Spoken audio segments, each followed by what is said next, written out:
কে ও আছে সাদাকা আমার তো ভালো লাগছে হাতে মারছি ভালো লাগছে মানে তুই কিচ্ছু তোর কিচ্ছু মারছি কিল্লা মারছো তুই আমি কইছি কি ছোট ভাই কি অবস্থা আমাদের লাগি যাকো কি কি ছোট ভাই মানি আমাদের গালি দেয় তোরা যদি আগে আমার না নাও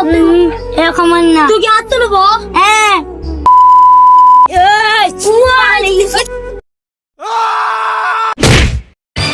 খালি বয়সে বড় দেখা তোরে সম্মান দেই ভাইয়া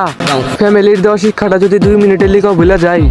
তাইলে তোর মতো বড় ভাই ওই 2 মিনিটেই করে লামু নাই